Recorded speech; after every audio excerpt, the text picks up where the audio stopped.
The U.S. economy beats forecasts. Federal officials consider using a Chicago naval base for immigration detention. And Switzerland tops the world in wealth per person.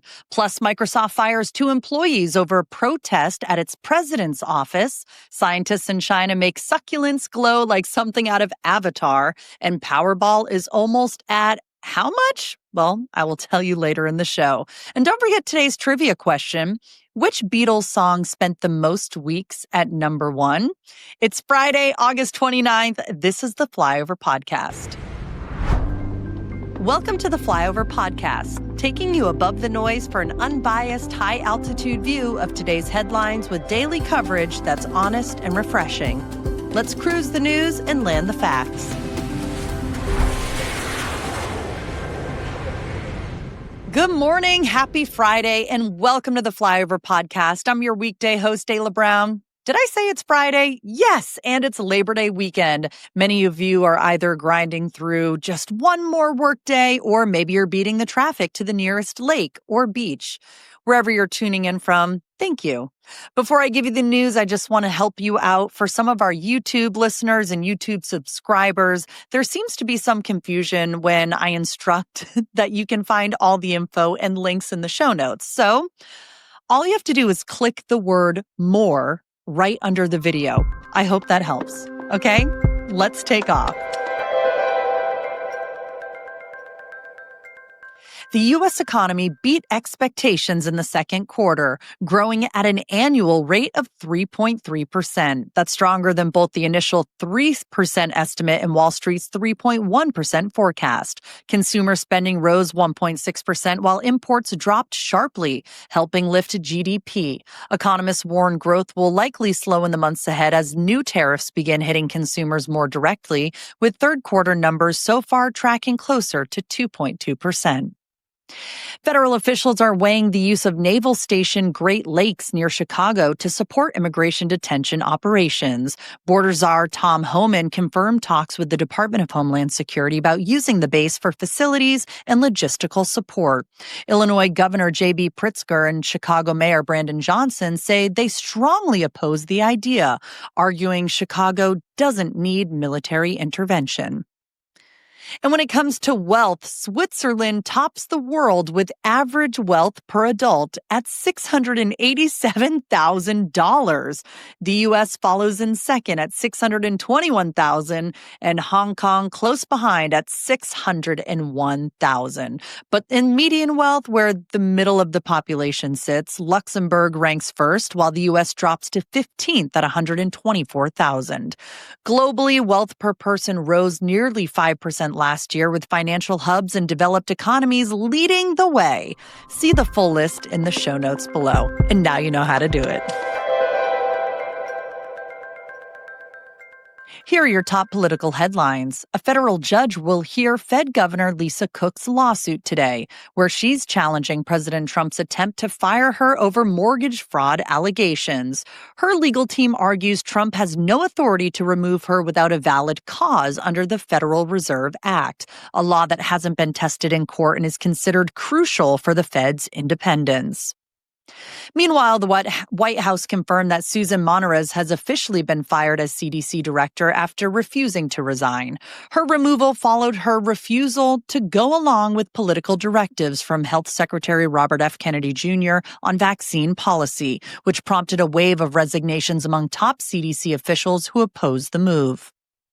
In Florida, a federal judge denied the government's request to pause the forced closure of the Alligator Alcatraz detention camp, ruling that the facility must continue winding down operations immediately. The controversial Everglades Detention Center must now vacate all detainees in the coming days as planned.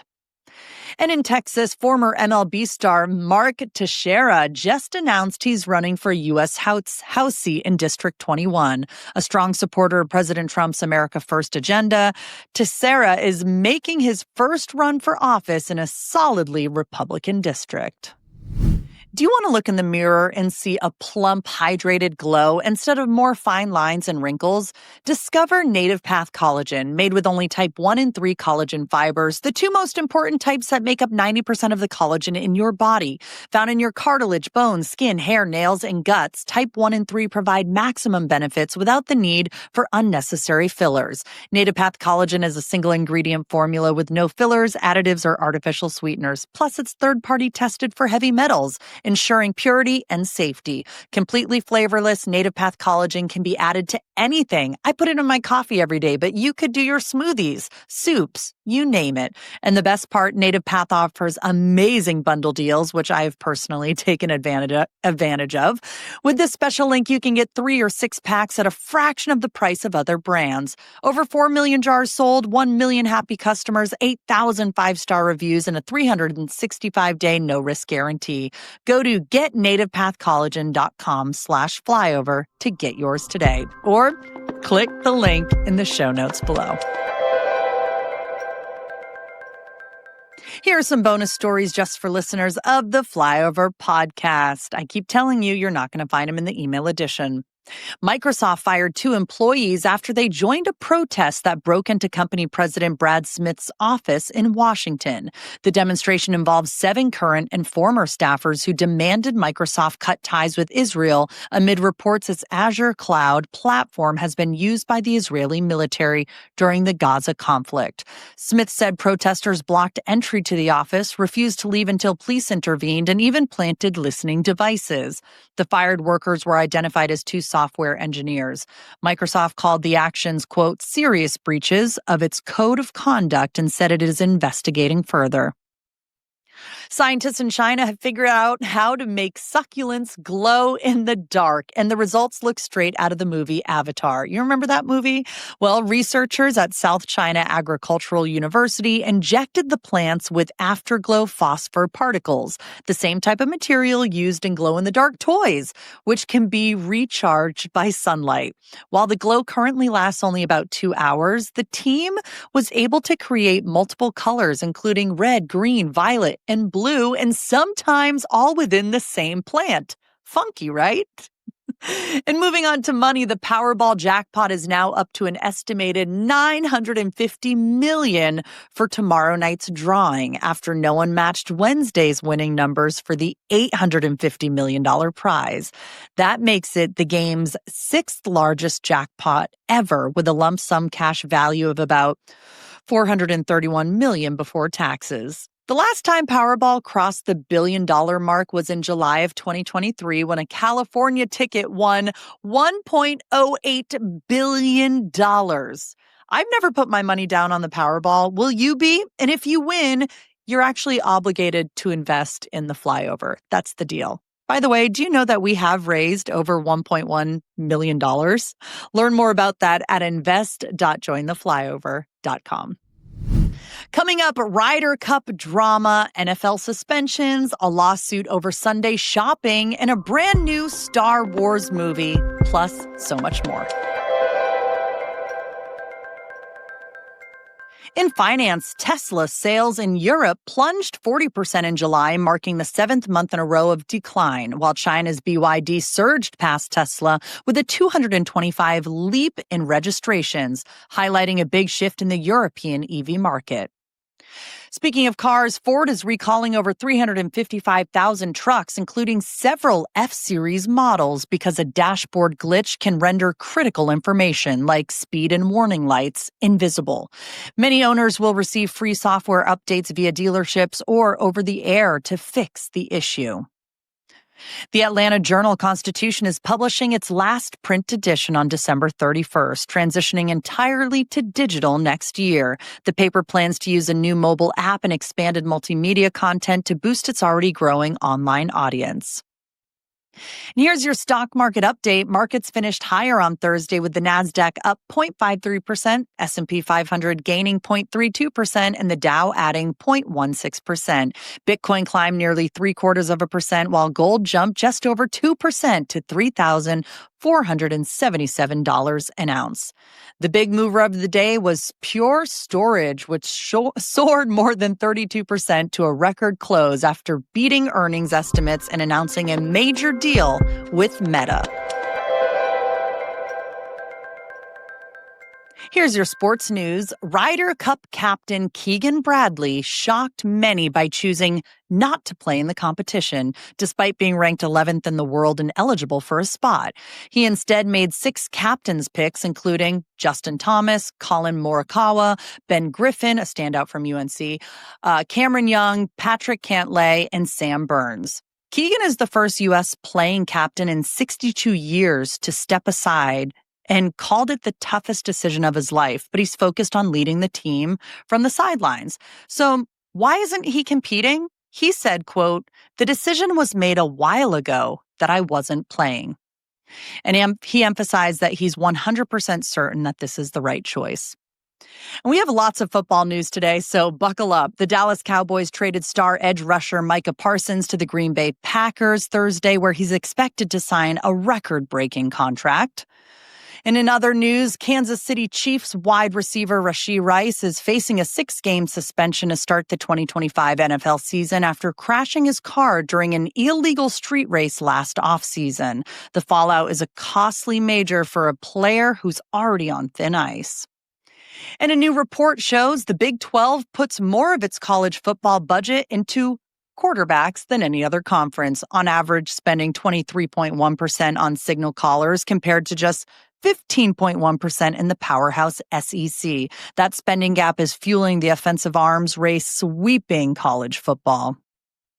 Finally, Bill Belichick and his girlfriend Jordan Hudson are making a branding play, filing to trademark the phrase gold digger.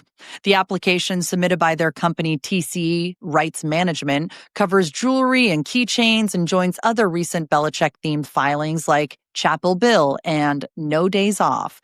The move appears to turn critics' jabs into potential merchandise.